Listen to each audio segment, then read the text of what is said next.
There is so much happening right now.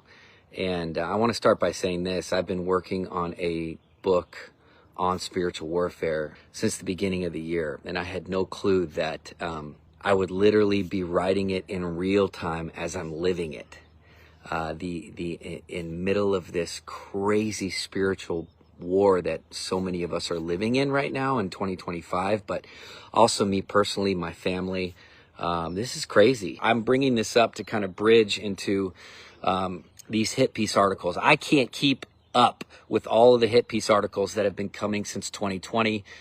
They're just nonstop. And so, I think initially when a lot of these articles started to come, I would always revert to like responding in my flesh. Like, I need to clear my name and I need to defend myself and I need to, and I would try to respond to every comment and try to respond to every article. And it was just like, it was futile. Not only do these people not care about the truth, but these people are bad faith actors, that they just want to tear down. It's the usual suspects. It's always the same guys. It's Christianity Today, it's Julie Roy's, it's all these hack job journalists, that are dead set on trying to expose people. And, sometimes they do expose good stuff and they hit the nail, but a lot of times they're just fishing around and they really hate people that are bold. They really hate people that stand. Like we stood through the pandemic while all of these people attacked us mercilessly. I will say this, a big part of not responding to every single attack hit piece is it takes a great deal of discernment and patience from me because that's not my nature. I want to respond. I want to react. I want to fight back. And I have learned through listening to my board, listening through my lawyers, listening to my spiritual fathers and mothers to be very, very careful and very, very, and not only not giving credence to falsehoods and accusations, but also understanding there's legal implications. And so there are, just so you know, there are legal implications. Like we're in the midst of this lawsuit, other people that are trying to dox my family, that are saying defamatory stuff and allegations that are not true. There are legal consequences, and we have the lawyers and we have the stuff, and God has given us the tools, and amazing people are in our corner. We have incredible accountants. We have an incredible board. We have incredible oversight. And so we'll respond to these in the coming days. But I can't say a ton just because of the legal implications of it. But I will say this, when you have embittered, angry, upset former volunteers, these are not staff people. These are not people that were hired. These are volunteers that we had to dismiss because of moral issues. We had to dismiss them. We had to release them. And a lot of them are from 15 years ago, 12 years ago, 10 years ago. A few of them I've only met one time. And a lot of them were prior in the burn movement. When you have this kind of thing happening, it's like, of course, they don't know anything about our organization. They know nothing about our day-to-day. They know nothing about our financial situation. They're just regurgitating what Rolling Stone and all these other hack jobs are saying. And none of those allegations are true. We're in great standing with the IRS. We're in great standing with our accountants. Every single penny that has been raised, that you guys out there have donated, has gone to fulfill its kingdom ordained purpose. And I stand by that. We don't take breaks. We go hard. And we went to 50 state capitals. We got a bus. We got a sound system. We're taking, we got real estate in DC, which is awesome. It's such a blessing. We are taking ground for Jesus, and we're not apologizing for that. So I find myself so much more in the spirit when I resist the urge to fight and resist the urge to get into defamatory conversations with people that know nothing about nothing. And I would encourage a lot of you to do the same thing.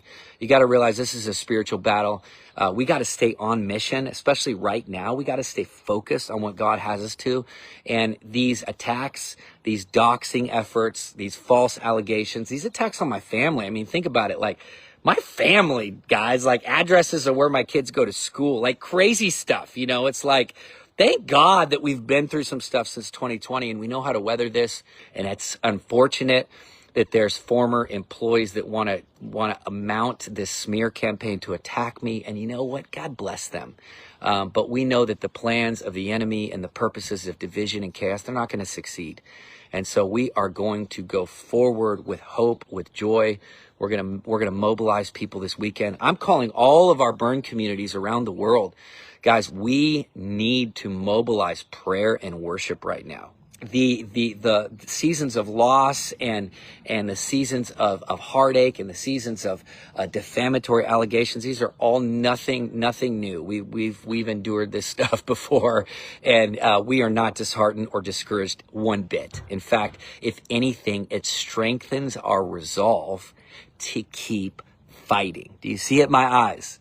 Do I look disheartened? Do I look discouraged? No, I am a man on a mission, baby, and we are not going to stop. And so just for seasons like this of loss, of unsettling, of rioting, of confusion, of allegations of slander, of lawsuits, of all this stuff, right? This is no different than the book of Acts. I knew immediately there was going to be massive spiritual warfare. And this is when like everything started to go crazy. This is when the next week, we're in LA, the riots happen, all of these hit articles, all these different things, the loss of our brother in India, like just on and on and on and on and on. And it's like in the midst of this, we got to remember the Ephesians 6 reality. Verse 10, finally, be strong in the Lord and in his mighty power. Put on the full armor of God so that you can take your stand against the devil's scheme. For our struggle is not against flesh and blood, but against rulers and against authorities, against powers. This is so important to remember because, you feel like sometimes, even I felt like, you just want to like, and you see pictures of different people and the disloyalty and the stabbing in the back and all this stuff and all the false stuff. And it's like, no. Our fight is not against people. It's against powers and principalities. It's the devil comes to kill, steal, and destroy. You have to be praying in tongues. You have to be interceding. You have to be in the spirit, man. You got to stop doom scrolling on your phone. Get out of the doom scrolling mode and get in the spirit. So, but those that are regurgitating falsehoods and defamatory stuff, I hope they got to be ready because we got a team and our team is really good and they're men and women that are filled with the fear of the Lord. So, but it's so important for us to be in the spirit, and we got to understand this is a spiritual war, and our weapons are not fleshly. When things happen and horrible situations happen and accusations and different things, like we cannot just respond, like everything inside of us wants to do that. And I've been guilty of that. No.